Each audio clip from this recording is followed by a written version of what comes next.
When I first started working from home with my two cats, Maisy and Luna, I pictured quiet mornings and a cozy desk buddy. The reality was a lot of meowing during Zoom calls and getting walked on while I typed. I realized pretty quickly that if I didn't create a strict routine for them, they were going to dictate my entire day. So today I'm taking you through a realistic 9 to 5 work from home routine. I'm going to show you exactly how we manage the morning chaos, and later in the video I'll share the one change I made that completely stopped them from hijacking my desk every afternoon at 12 p.m. Our day officially starts at 6 a.m. The first big lesson I learned was that how you feed them is just as important as when.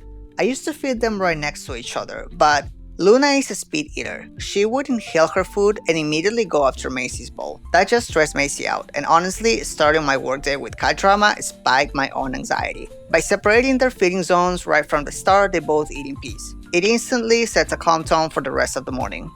Once breakfast is done, I head to the basement for a quick litter box sweep. It's not glamorous, but doing this first thing is exactly how I keep a small apartment from smelling like a litter box, which I actually made a whole video about if you need tips on that. After that, I grab my coffee and open the blinds. I just don't do this for the natural light. I do it for cat TV. Giving them a window to watch birds or cars is a passive activity that keeps their brains busy while I sit down to check my morning emails. Because they had a structured breakfast and some window time, they usually settle into a deep morning nap from about 8 a.m. to around 12 p.m. This is my deep work time. If you're watching this while a cat is currently sleeping on your keyboard, hit the like button so I know I'm not alone. Now, remember that 12 p.m. desk takeover I mentioned earlier?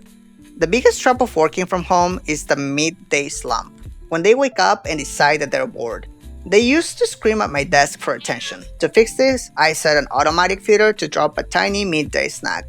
This was a game changer. It breaks the association that I am the only source of food. They hear the machine, they go eat, and they usually burn off that energy by wrestling each other instead of bothering me while I'm trying to focus. People think cats sleep a lot, and they do, but they aren't asleep all day. I found that the secret to a quiet afternoon is a dedicated 15-minute play session right after my lunch break. Draining their hunting energy midday basically guarantees they will nap right through my afternoon meetings. But the interaction doesn't stop there. It is important to note that throughout the day, while they are not napping and during my own breaks or downtimes, I make sure to play with them, pet them, and just check in on them so they feel connected. Once I log off for the day, the evening shift begins with a dedicated play session right before their dinner.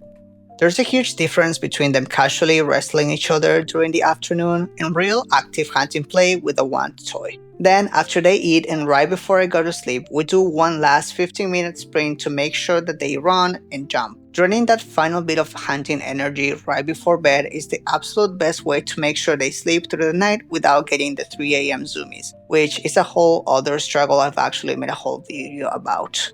Building this routine wasn't about being strict. It was about creating predictability. Cats thrive on knowing what comes next. Once Maisy and Luna learned exactly when it was time to eat, play, and sleep, the demanding behavior almost completely stopped. If you're struggling to get work done, try just locking down their meal times first, and watch how their behavior shifts. Let me know in the comments what the hardest part of your daily routine is right now, and I'll see you on the next one.